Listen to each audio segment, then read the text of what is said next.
Hi, welcome to another great podcast. And joining us today is Christian Charvet. Yeah. Got it. Perfect pronunciation. Love There you that. go. So, Christian, I got a lot of money back and I'm interested in buying a car. What do you recommend? Well, first contact me. Right? If you are looking for a vehicle, Gotta start contact off right, me. right? I will definitely help guide you through the process. I know it's a car buying is always something that people do not look forward to. No matter how you get here. Come on in. The dealing's great. It's the Nissan Deal-a-thon. And it's unfortunate because you should really enjoy it, right? You should. Buying a vehicle is like, it should be Exciting. fun.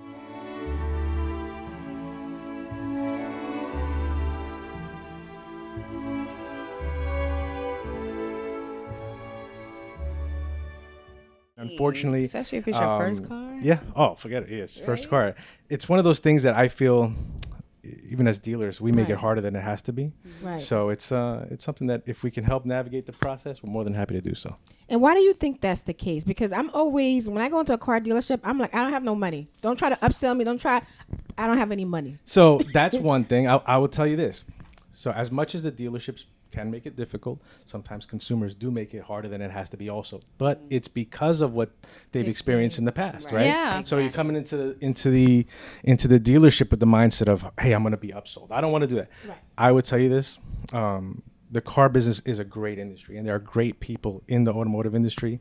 But you have to trust your gut too, right? So if you feel maybe this person might not be looking out for my best interest, Right. maybe I need to speak to somebody else. Right. I don't mean Tell though, you this- can feel it. it's a vibe thing. How do you know that? Because I'll be honest with you, I'm totally clueless when it Yeah, comes have you ever to been in a buying. restaurant and you feel like the waiter or waitress doesn't have, you're not connecting with them?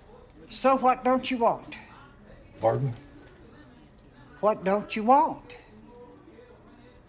Oh, well, I think I'll just, You know, I've been working here for 44 years. Ain't nobody ever ordered nothing but T-bone steak and a baked potato. It's the same thing. Follow that gut. It's an instinct thing. Like, and don't feel bad saying, hey, you know what? Maybe this isn't the right fit. Can I speak to somebody else? It's nothing Really? personal. Why not? Wow. If you leave the dealership, and we just talked about this, if you leave the dealership, you went there to buy a car. They're there to sell you a car. Right. And you leave because of you weren't clicking with the person. Nobody wins. Right. You have to start the process all over again at another dealership. The dealership who wants to sell you a car had a potential customer who they lost. Yes. So I'll be honest with you. Me as a manager, I would love to hear that feedback. And it's nothing. Unfortunately, some people take it personally. Right. Sometimes it's just not the right fit. And if I think if you can say, hey, you know what? It's nothing personal. I just don't think that we're. Can I speak to somebody else? Wow. And then maybe they'll say, you know, I met that person may feel a little offended, and maybe you want to give them a little bit of feedback. Say, you know what, I just feel you're not understanding what I'm looking for. At that point, you're giving them the opportunity to make it right. Now, if they do or don't, that's on them. But at least you tried. Yeah, I see what you mean. So in other words, if someone's like, you know, I think this is what happened with a recent family member of mine. He was pushing him to go to $1,000 more. And he was like, no, I can't really go that much further. I could do 500. But when they came to pick up the car, it wasn't 500 more, it was $633 more. And really, you know, this made them mad. Yeah. No, I get that. And that's one of the things I think we definitely have to talk about is, like I said, sometimes we make it harder than it has to be.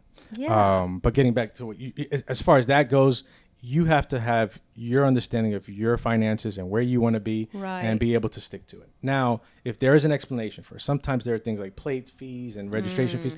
That should be disclosed up front. Yeah. It shouldn't be something that you're finding out about at last minute.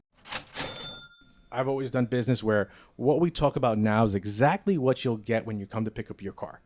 Unless either you change something or there's a credit issue, whatever the case may be, right? That's something that's unforeseen to us. We don't know how that's going to play out. But as far as their fees and the monthly payment and your out of pocket, that should be kind of disclosed up front. And it really should have it in writing. So. So pretend as though that your mom is looking for a car. She's going to a dealership. What should she know before she enters the dealership? So I always say, obviously we have our company, one of our companies that we do training for the automotive industry. And I always say, sell a vehicle like you're selling it to a family member. right? The truth is if you take that approach to it, you'll be a lot more successful in the industry. Not just now, but long term. Right. Right? If you have that approach, like you're selling every vehicle like you are to a Yes. family member, that's how I would do it. And things to do your research. You know, you What have to does do your that research. mean?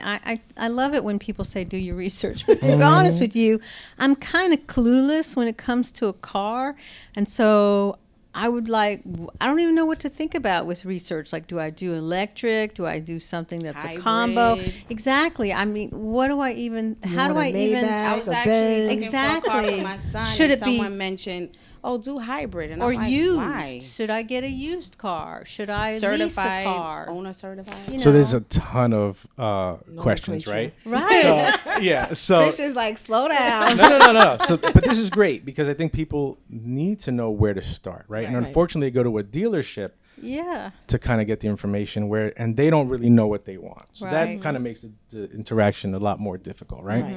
Right. So what I mean by doing your research is go online, Okay. right? Whether if it's to even Google and car gurus, these websites that Right. you can go to now. CarMax, Carfax, things like that to kind of get an idea. And believe it or not, even AI. Really? Asking AI, like saying, Go to ChatGPT. go chat GPT and say, hey, these are my needs. Right. Oh. What is a good fit for me? Now, don't take that as gospel either. You Right. you have to understand you're using it as a guide. Right. Yeah. And then when you get to the deal, you kind of narrow down what you're looking for. Like, hey, do I want an SUV or do I want a sedan? Is a hybrid right for me? Is it more? Should I go gas powered? Like, Right. what am I? There's no right or wrong. It's all based on what your What needs your are. like Yeah, yeah, buying yeah. a house, right? Right. Basically, yeah. So if somebody drives, long distances, right? Right. I know somebody who he was Ubering vehicles, and he purchased an electric vehicle, and he realized the downtime that he had filling up gas for a half hour, 40 minutes at an electric charging station Right. took away from the time that he could have been actually generated income. So there's a lot of factors that play into it. So do your What's a popular used car? So what you want to look at is what holds value. So the Hondas, the Toyotas, those things are holding great values right now. If you want to go up into the higher end, the Porsches are holding incredible value. Porsche right now, their resale value, and historically their resale values are one of Really? the top resale values I think on the market. Benz. Holds a great value, Really? depending on the model also. But some of their models hold more value than others. Okay. But like I think right now the number one car was like I just heard some recent study was like the 911 Porsche holds an incredible amount of value. But I always heard that once you drove it off the lot, it loses all the depreciates. money. So It that's a great depreciates. term that we hear all the time. Once you Yeah. drive it off the lot, it's not when you Yes. drive it off the lot because every vehicle gets technically driven off of the lot, Okay. right? Even if it's just to go Right. get gas. It's when the vehicle's registered. Okay, so when you buy the vehicle gets registered and titled, Right. and now that vehicle technically is a used car. Right. Okay, so that's when it takes the initial depreciation. And what does it mean by certified vehicle or some of these terms that I hear often? Like, oh, this is a certified vehicle. Like, Certified vehicles are great. Okay. I recommend when people are looking to buy, one, make sure you're buying a certified pre-owned vehicle, right? If you're looking to buy a used car, there are tons of these, there's lots that sell vehicles that, local dealerships that may not be a dealership that works with the manufacturer. So let's say if you're going to buy a used Toyota, Right. get it from a Toyota dealership. Because that vehicle, all right, just think of it this way. If you have a problem with the vehicle, who can you go to? So if you buy it off of the gas station guy, who was selling this car at his gas station. Right. And now you have an issue and you're going to go back to him and he's going to be like, no, you got to take it to Toyota. Right. So I want to have Go to the a dealer. line of contact that I could say, hey, if I need to escalate this issue, who can I now go up the chain to? Yeah. Right? So that's the way I look at it. And when a vehicle is certified, that means the vehicle has gone through a rigorous inspection. Normally a multi-point inspection where they check everything Right. from, the oil change, the tire has to have a certain tread depth on it, the seatbelt is working properly, things of the nature, right? And then what they'll do is they'll put an additional warranty on the vehicle. Oh. So sometimes extend the manufacturer's warranty. Okay. You can actually upgrade that to, let's say, I'm going to keep this car an additional 4 or 5 years. You're going to upgrade it, obviously, for a fee. Wow. And with that, you may also be able to get a lower interest rate for a used car. Well, normally these used cars, if you're financing them, have a higher interest rate. That's true. And if the vehicle's certified, the manufacturer has some more ability to stand behind the vehicle because they know that vehicle has gone through this strict That makes me think about process. the lemon law, is that still like? Lemon law is definitely a thing. What is the lemon law? So it's basically protection, consumer protection, to make sure that if the vehicle has defects or things of that nature, that the manufacturer has to stand behind that product. Right. They can't just leave you out there hanging, right? So there are definitely, if you have, there's criterias that have to be met, some of which, and it varies from state to state. Right. Let's say if the vehicle's in the shop for the same issue over a certain number of times, and they can't be repaired. Another thing that most people don't know, and I just experienced this, if the vehicle is at the dealership for, I believe it's over 30 days, 31 days, that qualifies for a lemon law. So they're not able to fix it. Oh, wow. Yeah, so that's a big factor. I actually just experienced it on one of my vehicles. Oh, dear. I had a vehicle that we had to go through lemon law, and it's a process, but I definitely saw where they get behind the consumer and make sure that I'm taken care of. So when that happens, they're able to just get a new vehicle? It all depends. Either sometimes it's monetary compensation that you may get, depending on how long you've had the vehicle, right? If it's an older vehicle, it may not qualify for lemon law. If it has over a certain amount of mileage, it may not qualify for lemon law. If there's outside influence, it may not count. If let's say the vehicle's in an accident, now you have this reoccurring problem. That's outside influence. Yeah. So I would definitely recommend you can contact. Just Google lemon law attorneys, and you can search it up. They will actually tell you if the vehicle qualifies or not. Because everybody immediately, when they have something wrong with the car, like this is a lemon. I'm like, all right, Yes. it's not necessarily I lemon. grew up on that. They're like, you're not a lemon law, Yeah, right? you got a I'm lemon. like, Yeah, your family will tell you Yes. you got a lemon. I'm like, Right, all right, right, it's not right. necessarily a lemon. I wanted So- to. Okay. No, I was going to say the Primo Auto Group. Where are you located? So we're And how long have you been there? we're based out of Queens. Primo actually started kind of by accident, or out of necessity, I should say. So when I was in retail, my background, obviously, I ran dealerships. I managed incredible people at incredible dealerships. I could not have been successful if it wasn't for the people that I worked with and their passion to really go above and beyond for our customers. And that's something that I really and trying to stress to people, if that's your passion, if you really care about helping people, the automotive industry is a great industry. As much as we do get a bad reputation, if you do it right, it doesn't have to be that way. So Can you just step back one step and just let us know, how did you even get into it? how'd I end To up manager, to- Well, I started out in the car dealership. I actually worked for the bank side of the automotive industry. I worked for Chase Auto Finance in the customer service area. So basically, if you bought a car and you needed to make a payment or you had a question about your car, you called the bank. Yeah. I was the person who answered. Oh, wow. So I worked in customer service, and I enjoyed it. I enjoyed handling difficult clients also, which kind of accelerated my career there. Okay. I love to turn around the situation, right? And I think if somebody's having a bad experience, don't always look at it as just a bad experience. Look at it as an opportunity to help the customer achieve their goals, and in turn, create a customer for life. This is so true. I So- think that's the key with sales is if you look at it from a place of, I'm here to help you and I'm going to make this better than what it was. Right. You're right. You have a customer for life. 100%. And you have to be understanding that the customer is in a bad place, and Yeah. that's okay. My old manager, he used to say, he's just like, that guy just lets it roll off his back. Customers could be yelling at me, they could be cursing at me, and I would Wow. just. My thing was, hey, it's okay. Like, it doesn't affect me. Some people take that home. I have an incredible ability to disconnect from that and not take it home with me, and so my thing was, let them go through that, let them vent, let them get it out of their system. Right. It's Yeah. not It's even not though it's not yours, towards it's- me. right. It's just a frustration. And I Right. think when you listen to people Yeah. and then you can, connect with them and reiterate that back to them, say, all right, so this is what I hear you're saying. This is what I hear you're dealing with. Right. Then all of a sudden the temperature goes down Right. a little bit, right? Empathize with Yeah, them, and you right? connect, and then say, all right, this is what I'm going to do to try to solve your problem. Explain time frames if necessary. Right. It might not happen like that, but I'm going to work with you to make sure we get this problem resolved. And I took ownership of it. I never just said, oh, well, that's not my department. That's another department. If I had to go to that department To to get the get it answer. resolved, that's You what I would figure do. it out. Right. Okay. And those are things that really like kind of catapulted me in any industry that I was in. Right. Wow. I moved up, became a manager. I think I became a manager strictly because I liked handling difficult clients. And at that time, it wasn't as easy as let me get a manager on the phone. It Yeah. was, all right, I have to write a request, and that manager would call you back later. Oh, wow. So imagine now there's like an hour, 2 hour window that you haven't heard from somebody. Yeah. Nowadays, everybody wants everything instantly. That's true. So it was a little bit different. And I enjoyed it. We did really well. I was recruited by a car dealership Oh, who I wow. helped him with an issue that he had. And I was a young parent, very early age. In my early 20s, I had my son.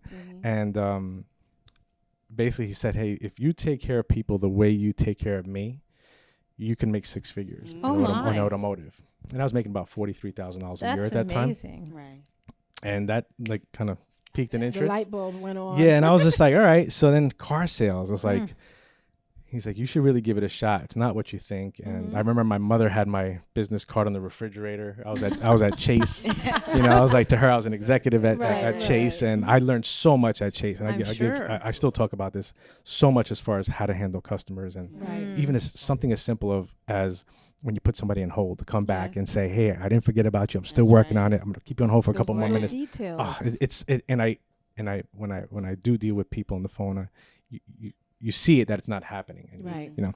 So little things I think we need to go back to. But So what makes those people who come in who are going to like, I'm getting a deal today? Well, how do you deal with those customers that are going to That's what lowball we're you here no for. matter what? that's what we're here for. We're here to make deals. We're here in the automotive Really? space. Yeah, we're here There's to that make much deals. ability to make a deal? All right. So what the question is, what's a deal? Yeah. I So want to mo- come most in people and don't know what a deal is. find something that's really affordable. It's a major car for what I would really want. I'm getting it for a deal, which I think is Yeah, to his point, So what is the deal? that's the question, right? So when you go to a restaurant, they offer you the special. I found that my wife likes to order the special, and I realized that when I saw the bill, I was like, wait a minute, the special is more expensive than everything on the menu. I'm Right. like, no, the only thing got a special deal. about it was the price, right? Right. So it's all perception, right? So I Hmm. think until you do that research and that discovery process of finding out what is actually a deal, nobody knows what it is. And we kind of teach this to salespeople also, in the sense that the customer doesn't know what a good deal is. So when a customer says, hey, I want a deal on this car, okay, define that. You can't really define it. So the only way to define that is actually to do the legwork and do the homework. And But I find that going to the dealerships, I feel so anxious because I'm African by nature, right? And I'm always bargaining. And I feel as though even when I'm bargaining and they they agree to my terms, I'm like, man, maybe I should have squeezed a little bit more out of them. See, that's just it. I again, this as goes you back to can. that homework, right? The research process, because you can out negotiate yourself out of a deal. I think I've done that several times. Yes. Yeah, in life and in anything, right? It's so having an idea as far as where it is you can go, and in negotiations, you can come out losing the negotiations, and maybe actually walk Paying away from more. not even that, but at some point the dealership say, you know what, I can't help you. I can't help you. Yeah, because if you're not going to make some money on that, you can't Correct. even keep your door open. The dealerships do have to maintain a profit. Right. Believe it or not, I know this is going to sound crazy, and I may get some backlash, right? So forgive me if you do. Okay. There are cars and there are times when a dealership is willing to lose a couple of dollars to make a deal. Really? Now, I know that sounds crazy. Now, when they say, people are going to go crazy about this, because why would the dealership lose Right. money, right? If there are vehicles that are on what's called their floor plan, meaning the vehicles that are in the inventory are sitting on the lot and they're being financed, so the dealership's paying interest on these vehicles to the bank. So sometimes they have to move certain inventory, and they may be willing to take a shorter deal or maybe go deeper on that car than they normally would on another vehicle. So sometimes you have to, kind of play the game and say, hey, do I feel I'm getting the right price for me and my family? Ultimately, that's what you have to decide. Are you comfortable with the monthly payment? Yeah. It's amazing to me when people leave the dealership and all of a sudden all their friends and family members are experts in automotive. Always. And they'll go, oh, you paid too much for that car. Yeah. Or you shouldn't have done this. You should have. And they're all experts. Right. A dealership, as a salesperson, you can sell thousands of cars per year, but Yeah. all of a sudden, Uncle Joe is an expert on car Yes. sales. He's going to tell you did it wrong. So you gotta kind of look at what you're comfortable with, Right. What are you comfortable with paying? I don't recommend disclosing that, at the beginning of the negotiations. Hold on to that information. Really? Right. Get the number from the dealership Oh. and see if it makes sense. And then you can kind of negotiate. And at some point, if they're at the bottom line and they're willing to let you leave, that may be something, that may be a telltale sign Ah. that you're at the bottom. I see. Yeah.